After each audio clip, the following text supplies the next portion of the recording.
Hey everybody, Josh Sigurdson, World Alternative Media here, and of course we're joined by author and economic analyst here at WAM, John Sneisen. Now, we spoke not too long ago about the UK real estate market, then we went into, of course, the Vancouver real estate market, and something that really stands out is, of course, Toronto, Canada. Now, John, can you go a little bit into what's going on there, because it doesn't look good. In fact, it's kind of reminiscent of what we're seeing in Vancouver.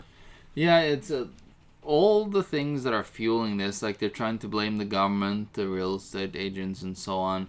And of course, like the government tries to blame the real estate agents and so on. And I see this in Norway too. We have a massive property bubble that is still going because they're still pushing down interest rates. And that's the number one reason why you're seeing is cheap money is just slushing around the world. And just going into assets. And like the reason why you're seeing money actually going into real estate and you see the prices rising is that there's a massive amount of money chasing that asset. So that's the main reason why prices are going up. There's a massive demand. It doesn't necessarily mean that it's healthy demand, but it's a massive demand for it. And of course, there's 10% out of the real estate market in Toronto that are from foreign buyers, so that adds to it as well. Again, reminiscent of Vancouver. Vancouver, of course. Yeah, exactly. Yeah. So you're seeing this trend that you have foreign buyers in, you have a super low interest rate, you have, of course, governments sometimes, giving credits to younger people to get into these mortgages that they probably shouldn't have ever been into. Then they end up in debt. Yeah, you have like the crazy buy-to-let and all those different schemes in the UK. If you look at our UK video about the real estate market there, it's like an insane amount of different programs that they try to, of course, make it affordable. Meanwhile, they don't understand what's going on, really, where you have like currency is getting cheaper and cheaper and buying you less and less. It's becoming worthless. Now, when it comes to understanding like why real estate are rising, I said it's supply and demand of currency moving in or out of an asset. And that's all that it is. And then, of course, the more and more money you move in and out of an asset, and that money might not be as much worth anymore because of massive inflation. Now you have these crazy prices. We're going to show you a chart that shows the average. It is the average house price corrected for inflation in value in 2015 dollars. Now, if you take a look at the numbers here, you can see a clear trend that there is peaks that form where you have peak with unsustainable debt going into a market where there's a craze going on. People are not thinking at all when it comes to understanding anything. Like it's just like they're investing on feeling, not on logic. And a friend of a friend of mine told me this thing, and I gotta go and buy. Yeah, and you just see a craze happening, and of course, like right now, if you look at this trend chart here, you see that the trend is just like gathering momentum like crazy, and the inevitable is, of course, a crash. Like you can never have anything go up forever. Well, you can if you try to print money and print money and print money, but at one point, not forever though. No, of course not. But at one point, you will have people starting to see and understand the final scheme that money's been overprinted. It's the death of the currency, and suddenly you will have a massive hyperinflationary event, and the prices of these houses, if you have, for example, you replace it with a new currency, those house prices you thought that like the government uses, of course, stocks and housing to make you feel wealthier. What you really are not, you're not wealthier. It's just that the money it takes to buy that asset has substantially increased, and the currency that you hold has lesser value, not the house itself. The house stays like this, like it doesn't do anything unless you do upgrades to it, of course, or do anything of value to it.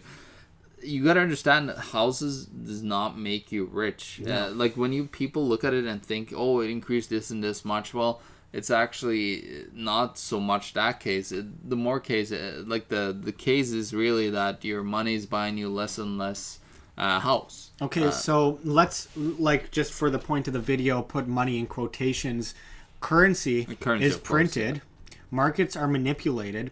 And we are looking at bubbles popping up all over the world. It's a deja vu all over again, except for the problem is it's not going to be the same as last time. They're running dry on bailouts. They can't do this anymore. And we're looking at possible collapses on a global scale. We're looking at it in Vancouver. Yes, people have said it for so long. I got those comments. I read them. People have been talking about this for so long, and nothing has happened. That's because everyone was following fundamentals, as we've gone into before. The markets are so manipulated that it's impossible to completely predict a certain point in time to be that time when it's going to happen. But what we see today is unprecedented. So, John, can you go a bit into just how close are we to a major bubble bursting here? Well, when you look at the whole system, and the thing is, and this is why so many people have predicted crashes, is because rationality tells you, and logic tells you that there should be a bubble right now. This is freaking insane. Like, why are you guys thinking like this? But then you have on the other side, you have the academics, the PhDs, saying, oh, we could just manipulate it even further. Like we talked about it in our ESF video, which is going to come out right away, where they actually are stating that the current US dollar currency system is flawed. It's flawed. They claim it themselves, and that's why they have to manipulate it. They say it right there and then in the information. Of course, with ESF, it's not even out there in the open whatsoever. And, of course, as I mentioned so often here at WHAM, they thrive on debt. They love debt. It's not good for us, but it's good for them. It's an addiction, and anybody could be addicted to anything. Like, I'm addicted to economics. I love economics. That's kind of my addiction. It's not as bad as I have to do it every single day, but it's, it's kind of an addiction, if you can call it, in some certain form or way. But when it comes to when the addiction really takes over, that's when you can't control it anymore. And that's where we are today with debt, with the Keynesian economics. These economists are addicted to the currency system, and especially to the debt that they can create out of thin air, and thinking that they can create more and more and more and never have to pay down that debt, because that's what's going to happen. They can never pay down this debt. They're going to have to go bankrupt or print themselves into hyperinflation. Yeah. There is a massive debt bubble going, both in government bonds. There's so many debt bubbles. There's corporate debt bubbles. There's car loan debt bubbles, student loan debt bubbles, credit card debt bubbles. There's country debt bubbles all over the world. And you see, it's just everybody's getting into debt because we can't afford enough stuff. And that's what debt gives us. It gives us that false sense of actually being wealthy by owning something. Absolutely. And think about it. I studied all the way back to China, and this is not a coincidence. What happens is you have an economic boom with the creation of credit, because now we can borrow it, which you weren't able to in the first place. And then, of course, after a while, when that have extended into unsustainable levels where there's no more debt to be infused into it, now they're just, looking at even creating helicopter money and negative interest rates and all this to just manipulate that debt and actually, pay you for having debt, which is totally insane. How can you pay for debt when you create money, and then where's that money going to really come from when you think about it? We did a cool video on helicopter money recently. You had to duck and cover as that helicopter almost hit us. Check that video out if you can. But as you said, they are addicted to debt. And, you said you're addicted to economics.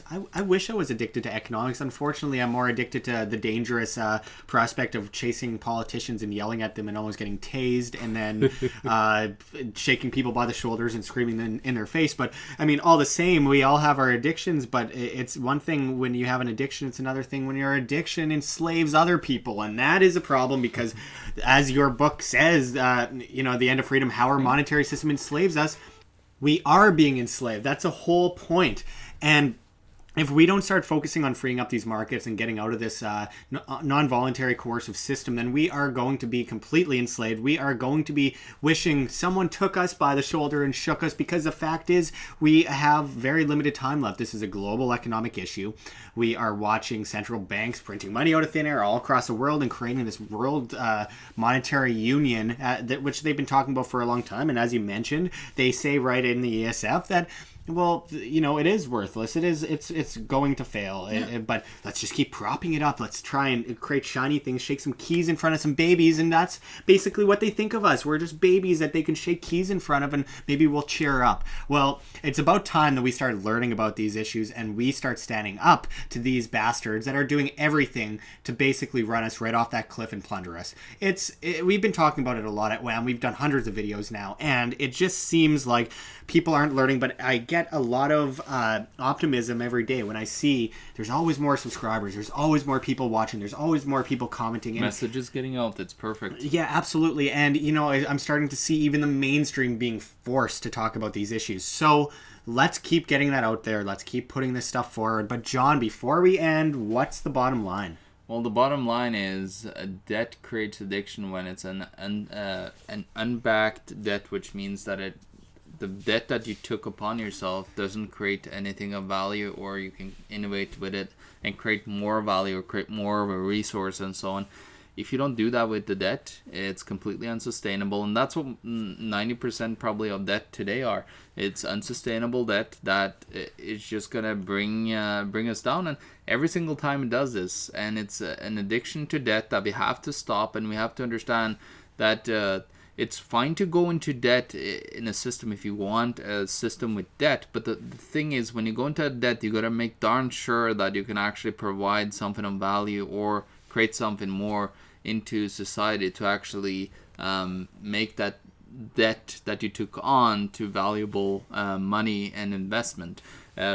Because if you don't, then we're gonna have bubbles everywhere, which we have now, and the system is going down. That's the rule of the system. It's 1,000 years old, and it has always failed when it comes to this level because we never ever learn. Never. And let's end this manipulation. We, the people, should be able to speak for our own demand and not have government and central bankers and those types basically pushing their demand into our hands and saying, you take this, you have no say. Well, you do have a say, but you have to go out and make that known, and you need to speak out about this and shut them down where they stand, because as long as we, the people, are 7 billion strong, well, they're down 7 billion. That's all I could say. So let's just keep getting this message out, and check out our other videos on real estate. I mean, I'm not the most learned at at real estate, but we've spoken with some really interesting people, including Russel Gray. Yeah, exactly. Check out our Russel Gray video. It's a definite video to learn. And this guy is a real estate investor. I've never met anybody like him. So he's definitely somebody that you should learn, and also check him out at realestateguys.com. Absolutely. He's fantastic and insightful guy. He actually, he's interviewed Donald Trump and Robert Kiyosaki and people like that, just to name a few. I mean, he has a long list of really interesting people that he's spoken to. You don't have to like the people, but you have to like their expertise, because they know what they're doing and they have those expertise. So look into that and learn a bit more about it, because of course people in Toronto and Vancouver are struggling, and elsewhere. And I mean, the fact is, you need to learn before you go and buy too, because there's too many kids getting taken advantage of these days that are ending up extremely broke. So we've gone through the bottom line, we've gone through all this. We'll be back at you with much more at World Alternative Media. Check the links below. GoFundMe, Patreon. We can't do it without you good people. Any donation is very much appreciated. And new to WHAM, check out the Anarchapulco link below. Buy your tickets and put in WHAM, the WHAM promo code, WAM. You will save money. We will make money. It's good for all of us, and a good time is had by all. So check that link as well, and we'll be back at you with much more. Thanks, John. This is Josh Sigurdson, John Sneisen, signing out from World Alternative Media. Find the truth, be the change.